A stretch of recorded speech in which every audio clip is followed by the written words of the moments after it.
Mungkin ini satu hal yang selalu saya bilang pada teman-teman yang misalnya mau bikin startup ya. Usahakan core dari bisnis kamu itu antara menyelesaikan sebuah masalah atau mengimprove suatu hal yang sebenarnya sudah cukup baik. Oke. Gitu.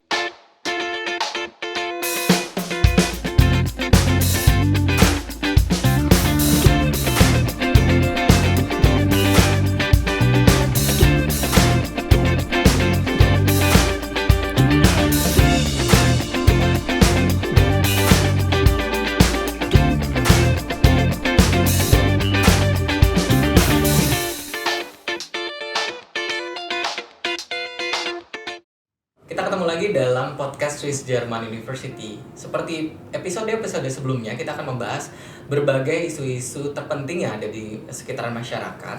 Dan kali ini kita akan membahas satu isu yang saya dapatkan. Kemarin saya sempat buka-buka beberapa artikel dan saya menemukan satu artikel yang dirilis oleh kompas.id yang headline-nya adalah sebanyak 90% startup berakhir dengan kegagalan. Jadi teman-teman seperti yang kita ketahui bahwa startup di Indonesia pernah berada di posisi puncak di beberapa tahun lalu, tapi makin kesini makin banyak sekali isu tentang startup yang memang berakhir dengan kegagalan sesuai dengan headline yang diangkat oleh kompas.id ini. Nah, kali ini kita akan bahas mengenai fenomena kegagalan dari startup ini. Seperti yang teman-teman ketahui juga di Swiss German University kita punya jurusan IT Technopreneurs yang merupakan bagian dari jurusan Information Technology Swiss German University. Dan untuk membahas ini kita sudah kedatangan dua orang yang sangat luar biasa.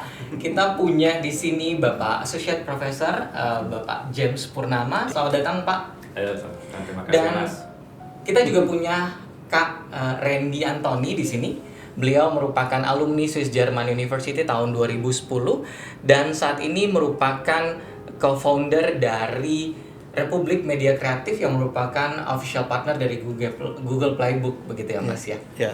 Selamat datang. Terima kasih Mas Ilham. Oke, jadi saya mau tanyakan sedikit teman-teman, ini adalah headline atau ini adalah news yang dirilis oleh kompas.id yang saya bicarakan tadi dan kita bisa lihat di layar seperti ini. Saya mau tanya nih versi Pak James atau perspektif dari Pak James sebagai coach di jurusan Information Technology, spesialnya di IT Technopreneurs kita di Swiss German University. Bagaimana sih tanggapan atau pandangan Pak James dengan fenomena ini? Ya, jadi memang cukup menarik ya. Jadi begitu banyak startup bertumbuhan di periode 5 tahun terakhir. Kemudian banyak juga loh yang mendapatkan rezeki nomplok dengan pandemi kemarin. Oke. Iya, jadi kita amati pada masa pandemi ketika orang harus dibatasi, ketemu muka, harus serba online begitu ya. Alternatifnya ya mereka beralih ke aplikasi-aplikasi itu. Benar. Mau belanja sayur ada aplikasinya, ya kan, daripada ke pasar gitu kan ya. Bahkan mau konsultasi sama dokter nggak boleh ke rumah sakit, ya ada aplikasinya gitu kan. Itu membuat bertumbuh.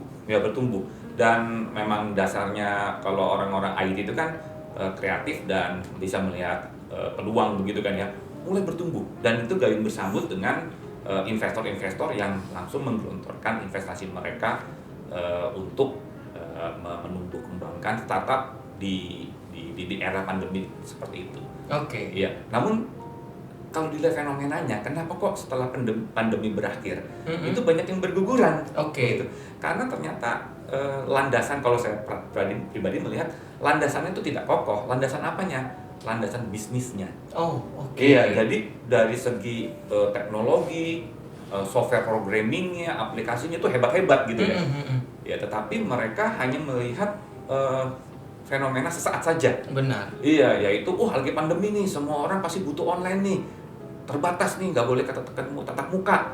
Ayo kita bikin. Tapi mereka lupa aspek bisnisnya. Oke. Nah, sehingga mereka nggak bisa sustain ke depan. Nanti kalau pandemi sudah berakhir, orang udah nggak ini lagi, nggak mau pakai aplikasi lagi. Bagaimana kalau sudah kembali normal? Bagaimana? Mereka tidak berpikir ke situ arahnya. Kalau saya melihat seperti itu, sehingga banyak yang berguguran karena memang ada satu fenomena yang menanjak tinggi di masa pandemi.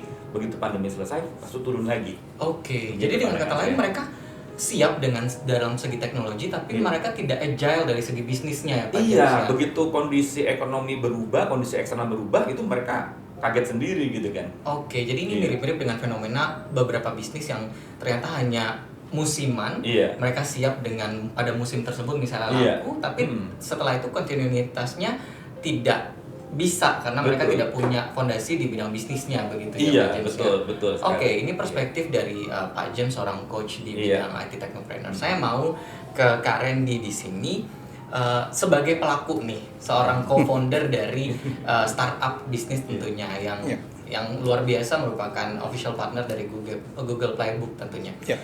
Gimana tanggapan Kak Randy di sini Iya. tentang berita ini? Mungkin di sini kita harus paham kategori bisnis yang dikatakan sebagai startup itu sendiri ya. Oke. Jadi bisnis sebagai startup itu kan gaya bisnisnya adalah pertama mereka itu adalah sebenarnya mengubah bisnis tradisional lalu ditambahkan sebuah teknologi di dalamnya berubah menjadi disrupsi. Nah, lalu kemudian bagaimana caranya supaya si bisnis ini tumbuh? Itu dia harus memiliki namanya technological advantage. Oke. Nah, supaya mereka mencapai di titik ini, di mana si teknologinya ini tidak bisa lagi dilawan oleh bisnis tradisional, itu mereka membutuhkan modal yang sangat besar. Nah, misalnya contoh seperti Gojek. Misalnya kalau kita bandingin 10 tahun yang lalu, ada ojek pangkalan. Kalau sekarang sudah hampir tidak ada ojek pangkalan. Kenapa? Karena Gojek itu pertama, dia membuat bisnis tradisional ojek, lalu dibuat sebuah standarisasi pelayanan, harga dan lainnya, lalu itu dimasukkan ke dalam sebuah teknologi, Benar. gitu. Lalu kemudian pada saat orang sudah sangat terbiasa dengan teknologi ini yang dinamakan sudah tahap technological advantage tersebut, Oke. gitu kan, orang menjadi susah lepas dari teknologinya.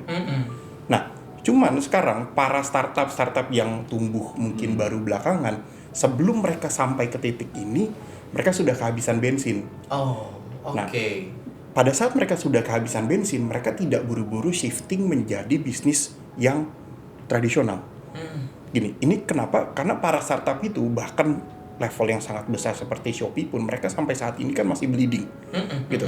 Tetapi bleedingnya itu dengan tujuan, gitu. Dia harus menjadi top of the mind misalnya di marketplace. Lalu kemudian pada saat semua orang sudah terbiasa dengan platform ini, sudah tergantung dengan mereka. platform ini, saat mereka shifting menjadi bisnis tradisional yang mereka menjadi profit gaining, itu tidak sulit, gitu. Tetapi di titik ini sebenarnya ya Shopee masih bakar duit.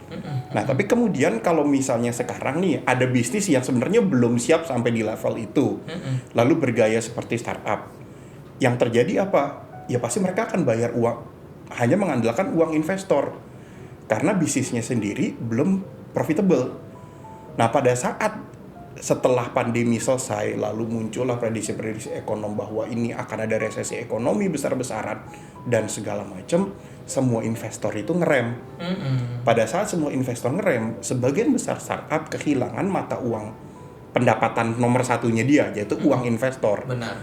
Nah, karena mereka tidak mampu menutupi fixed cost mereka, akhirnya jadinya tutup. Padahal kalau misalnya dibilang apakah pertama bisnisnya mereka ini tidak proven kok. Mereka mampu menyelesaikan sebuah hal di masyarakat. Tetapi memang habis itu pola bisnisnya adalah masih lebih besar pengeluaran ketimbang income. Oke. Gitu. Jadi pada saat sebenarnya mereka membutuhkan uang investor, lalu investornya mundur mungkin di akhir tahun 2022 gitu ya. Iya. Jadi banyak habis itu startup-startup yang tumbang. Nah, harusnya seperti yang Pak James bilang, pada saat investor sudah mundur, mereka harusnya shifting. Oke. Agile gitu Iya ya. dong. Agile, Mereka benar. harusnya shifting. Oke, kita tidak bisa lagi mengandalkan uang investor. Iya. Berarti yang harus kita lakukan sekarang adalah sebenarnya kembali lagi ke pola bisnis tradisional. Bagaimana caranya pendapatan mereka lebih besar daripada pengeluaran. Oke. Gitu. Nah, ini yang menurut saya tidak banyak terjadi. Kenapa? Karena para pemimpin startup ini mungkin gitu masih banyak yang anak-anak muda segala macam yang sebenarnya belum punya pengalaman cukup di dunia bisnis gitu. Oke. Dari segi teknologi sih jago-jago. Betul, Luar biasa. mereka sangat brilian di dalam Iya. pengembangan teknologi gitu. Oke. Tapi pada saat mereka dihadapi dengan permasalahan bisnis seperti ini, mungkin jadinya tidak banyak yang Iya. mampu Oke. beradaptasi. Ya, jadi ini inline dengan yang statement Pak James tadi bahwa mereka itu kuat di bidang teknologi, tapi mereka nggak siap dengan strategi bisnis, begitu ya Pak James ya?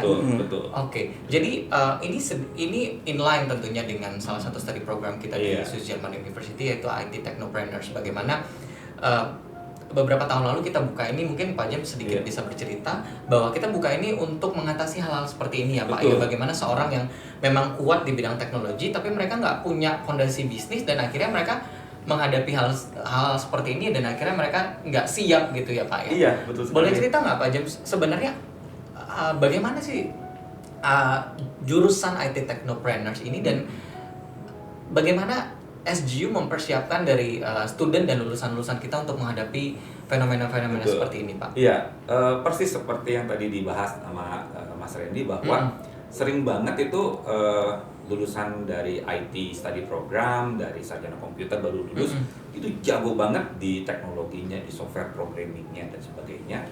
Tetapi mereka lemah di bidang bisnisnya.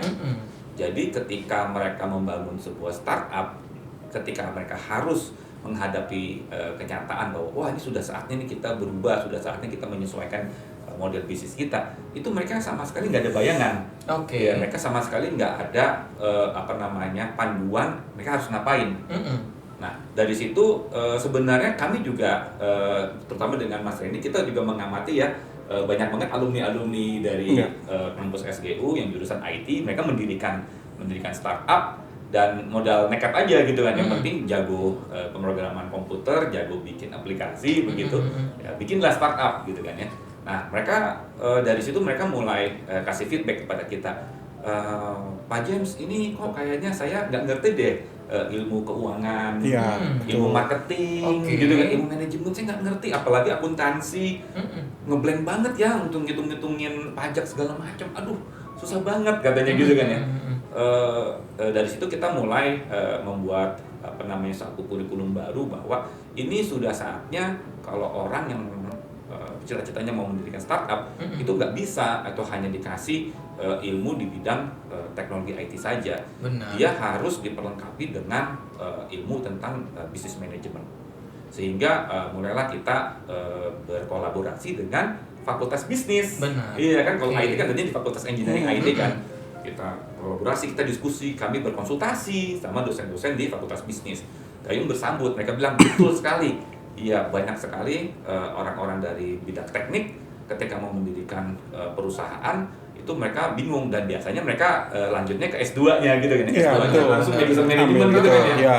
Sedangkan kalau orang lagi semangatnya bikin bisnis, nggak ada kepikiran mau lanjut Kepikiran S2. mau sekolah Betul, dulu, betul, ya. betul. Aduh, Nanti nggak ada punya dulu, waktu gitu kan. karena- Kita lagi seru-serunya nih ngebangun bisnis, masa disuruh kuliah gitu. Iya. Kuliah lagi S2, aduh nggak bisa gitu kan, nggak bisa gitu. Benar. Kita butuh ya selama 4 tahun aja di S1, kuliah S1 itu sekalian dikasih bisnisnya. Ya akhirnya kita luncurkanlah itu IT Technopreneurship yang mana di setiap semester itu mereka ada mata kuliah yang mereka harus ambilnya itu ke fakultas bisnis. Oke. Iya, gitu. Jadi bukannya kami yang menyelenggarakan mata kuliah bisnis itu, enggak.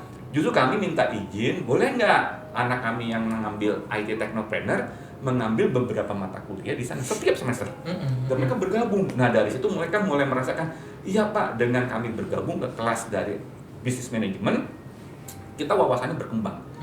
Kita pikirnya terbuka karena kita juga berdiskusi, berkolaborasi, mengerjakan tim project ya. Itu dengan orang yang berbeda, yaitu dari latar belakangnya bisnis. Kan selama ini kan kalau dikasih proyek kuliah, ya berarti mereka satu kelompok, Iya, satu sama anak-anak teknik Anak IT doang, dong, iya, semua, betul. anak IT semua gitu kan ya. Ya pola pikirnya sama. Nah Oke. begitu mereka itu digabungkan dengan mahasiswa dari fakultas bisnis, mereka baru ngerasa, iya Pak, nanti juga kalau kita kerja, kita mesti berkolaborasi sama orang bisnis kan? Benar. Nah, jadi mereka exciting banget gitu loh. Ya seperti itu, itulah latar belakangnya sehingga sekarang sudah jalan dari 2020 angkatan pertama. Sekarang ya mereka sedang semester 6 lagi semester di Jerman ya, internship. Nah, begitu pulang biasanya mereka sudah mulai mempersiapkan bikin tugas akhir. Tugas akhir. Iya, gitu. Dan arahnya biasanya mereka akan bikin startup. Iya. Karena memang sangat berbeda kalau udah zaman-zaman beberapa tahun lalu sebuah startup itu didirikan oleh seorang IT dan Iya. berpartner dengan orang bisnis. Iya. Betul. Tapi pada saat mereka merupakan kuatnya di IT, mereka akan buat satu program yang memang bisa digunakan saja, tapi nilai jual dan nilai marketnya itu nggak kepikiran gitu. Dan pada saat mereka berdiskusi dengan orang bisnis juga maunya jual aja, tapi penggunaan dari aplikasi ini nggak juga terpikirkan karena dua pribadi yang berbeda. Gitu. Kalau misalnya satu orang yang memang punya at least dua base kuatnya di IT tapi punya basic bisnis, itu mereka bisa tidak hanya melihat satu program sebagai digunakan saja, tapi juga bagaimana memasarkannya, dapat digunakan dengan oleh market dan digunakan oleh masyarakat lebih baik gitu ya Pak ya. Iya, jadi lebih utuh aja sih gitu kan. Kalau sekarang kan dia melihatnya itu secara teknis aja gitu kan. Iya.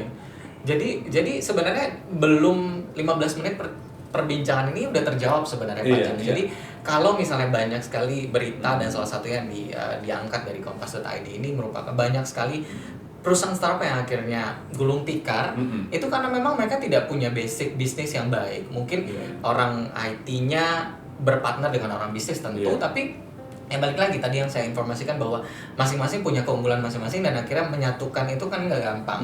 Tapi kalau misalnya memang kamu ready, mau siap untuk menjadi seorang yang akan buka startup seperti Kak Randy ini, memang harus punya basic dua-duanya, bisa kuat di IT dengan punya basic bisnisnya tentunya. Betul banget. Dan di IT Technopreneurs kita memang menyediakan hal itu ya Pak James. Saya mau ke Kak Randy di sini. Dulu Kak Randy kan mungkin join dengan SJU di 2006 berarti ya. Dan kemudian lulus di 2010. Boleh cerita nggak akhirnya pada saat join dengan SJU itu seperti apa, dan akhirnya pada saat itu kan belum ada nih jurusan IT Technopreneurs Betul. Berarti kan masih information technology pada saat itu Kita bilang kurikulum garis keras. Jadi ini sebenarnya saya sama Pak James pernah membahas ini gitu ya. Pada saat Pak James waktu itu mengundang saya untuk merancang kurikulumnya Technopreneur. Sebenarnya dalam hati saya bilang, kenapa saya lahir secepat itu gitu? Ya kenapa nggak misalnya 5 tahun kemudian pada saat si Technopreneur ini sudah ada gitu?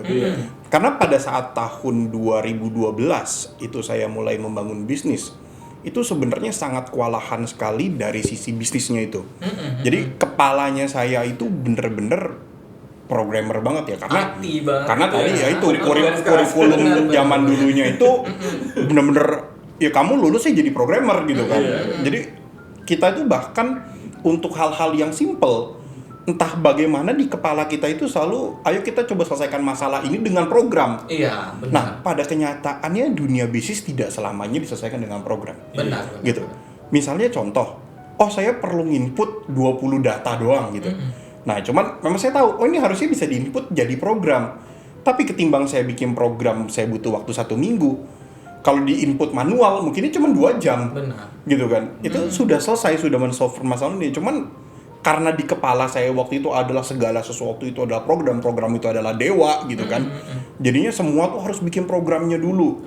Nah, ini terefleksikan pada saat saya mau buat bisnis. Jadi di kepala saya, saya mau bikin program seperti ini, baru abis itu dipikirin, ini program ini fungsinya mau buat apa, mau dipasarin seperti apa, itu belakangan. Baru bikin dulu, baru mikir ya. Kepalanya tuh jualnya itu. Betul, baru kepalanya, jadi kepalanya tuh programmer duluan, baru bisnisnya. Padahal yang namanya software itu kan adalah solution ya. Jadi kita harus tahu dulu permasalahan bisnisnya apa, target marketnya apa, perencanaan keuangannya seperti apa. Jangan sampai kita development keluar uang 200 juta, tapi ternyata kalau pada saat kita jual cuma mampu jual ke 5 orang dengan harga masing-masing 5 juta. Benar. Gitu. Itu kan tidak seimbang gitu dengan effort yang dikeluarin. Nah, hal-hal seperti ini baru saya pelajari pada saat selama saya membangun bisnis. Gitu.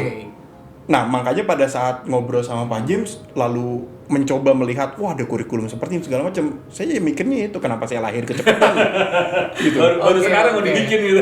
Iya, gitu. Karena memang dari dulu sebenarnya yang saya pengenin tuh yang seperti ini gitu. Saya di mindsetnya saya dan teman-teman saya gitu, kami itu berpikir pada saat lulus ya ayo kita bikin perusahaan. Gitu. Benar. Tapi ya itu ya pikiran anak-anak naif umur 20-an sebenarnya yang sama sekali kita tidak tahu. Ternyata dunia bisnis itu seperti ini, kejam loh gitu kan. Bahwa segala sesuatu itu landasannya adalah ya uangnya dulu. Gitu. apakah kita mampu mendapatkan profit, apakah kita mampu mendapatkan modal, bagaimana kita mengatur burn rate-nya kita gitu kan dengan modal yang sudah kita punya. Nah, itu kami pelajari belakangan. Tentu saja akibatnya apa ya? Kita bleedingnya yang sangat parah jadinya. Benar. Jadi uang yang kami keluarkan untuk kami belajar itu sebenarnya sangat besar ketimbang uang yang kami pakai untuk develop dari si produknya itu sendiri. Produknya sendiri. Gitu. Ya. Lalu kan akhirnya kita shifting ke hal yang memang kita punya lingkungan seperti ini, kita punya teknologi seperti ini, lalu muncullah jadinya perusahaan yang sekarang ini gitu. Itu baru mulai dibentuk dan mulai jalan itu di 2014. Gitu. Jadi dari 2012 sampai 2014 itu bahkan tahap dimana ya kami gagal berkali-kali dan uang yang kami hilang ya banyak banget gitu. Cuman hal seperti ini sekarang anak-anak zaman sekarang itu kok mereka sudah sangat terbuka sekali. Jadi kepalanya gitu kalau saya ngobrol sama anak-anak SGU yang anak teknopreneur sekarang, otaknya itu udah bisnis duluan. Gitu. Otaknya udah bisnis duluan gitu. Pas ngomong tuh udah bisnis. Kan kalau bikin kayak gitu nggak nguntungin. Langsung mikirnya tuh langsung ke situ gitu. Jadi pada saat mereka buat satu program atau apapun itu mereka sudah melihat future-nya gimana gitu. Karena dari semester 1 tuh udah kita cemplungin juga ke kelas-kelas bisnis. Betul. Kalau dulu di kepalanya saya dan teman-teman saya, ini program canggih atau enggak? Ini program keren atau enggak gitu. Bisa dijual atau enggak belum peduli pada saat nggak peduli gitu kan. Yang penting keren. Yang penting keren gitu. Belum pernah ada yang bikin. Belum pernah ada yang bikin nih. Sedangkan kalau di anak-anak bisnis memang mereka kuat di bisnis tapi mereka teknologinya tidak ada. Nggak ada sama sekali. Mereka harus nyari partner yang bisa merealisasikan ide mereka. Betul. Iya. Sedangkan ini memang ini paket IT-nya kuat, kemudian mereka juga punya fondasi bisnis. Betul ya, sekali. Pak, ya. Oke.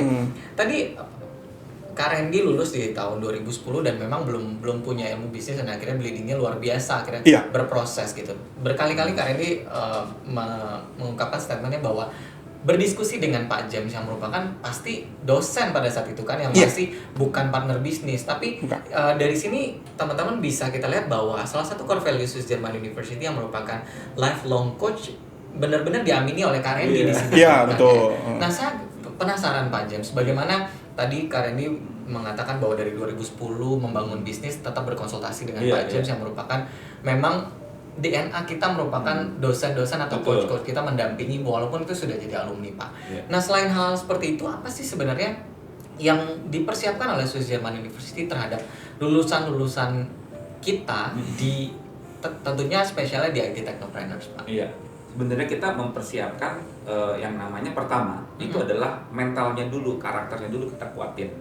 Iya, kita kuatin mental dan karakter seperti Kak Reni katakan tadi bahwa ketika itu banyak loh orang baru lulus bikin startup gagal terus nyerah langsung. Nggak ada mental juangnya. Nggak ada mental juangnya. Udah gitu kan susah banget katanya gitu kan ya. Udah gua bekerja aja deh katanya gitu kan. Iya kan nggak kerja. Oh itu banyak. Gitu. Nah itu kita kuatin mentalnya dulu. Iya mental. Nah yang pertama, yang kedua, yang penting adalah pendampingan, coach. Itu penting banget. Itu penting ya Pak. Iya. Kadang-kadang mereka tuh ngobrol sama saya itu bukan nanya hal yang teknis ya, curhat gitu kan ya, curhat dan kita kuatin mentalnya, kita kasih semangatnya, lalu kita kasih beberapa tips gitu kan, beberapa tips. Terus kalau misalnya kami juga punya keterbatasan, saya biasanya ajak ketemu sama dosen-dosen yang memang berkompeten di bidang itu. Misalnya pernah ada ngobrol, Pak saya bingung banget deh masalah keuangan kan begini. Kan saya bukan orang keuangan kan. Akhirnya oke, saya punya kawan dosen mengajar finance. Ajak ketemu, ngobrol, nanti diajarin juga. Walaupun si dosen finance itu baru saya kenalin kan, dosen finance kan. Pak, Bu, ini ada alumni nih nanya-nanya. Ayo nanya, ya tanya gitu. Jadi yang penting tuh ada mental kuat dan ada coachnya pendampingnya. Itu yang kami siapin sih. Itu yang paling penting ya Pak. Kalau masalah knowledge dan lainnya di tempat lain juga banyak. Tapi mental dan coach yang luar biasa ini memang itu yang menjadi keunggulan kita ya Pak ya. Karena seperti yang Karen dibilang tadi, di dunia bisnis nggak cuma 1 tambah 1 sama dengan 2 ya. Iya betul. Banyak sekali yang harus walaupun sekedar curhat dengan coachnya ini ngadapinnya gimana, karena coach di SGU juga selain memang dosen dan coach, mereka juga punya basic bisnis sebenarnya, juga punya partner dengan entrepreneur tentunya di luar sana ya Pak. Dan bahkan kadang-kadang alumni juga malam-malam jam 11:30 gitu cuma nge-WA cuman, Pak ini begini loh, tadi saya begini loh, gini-gini, cuma gitu doang. Iya, Okay. itu sebenarnya udah memberikan mereka suatu spirit, ya kan ya. Ada seseorang yang care sama mereka gitu kan. Mereka lagi pusing, jangan-jangan dia lagi begadang, lagi bengong, gitu kan ya. Ketika mereka WA langsung dijawab. Iya, sama saya, sama dosen-dosen yang disautin gitu kan. Oh ya begini. Itu kayaknya mereka ekspresinya puas banget.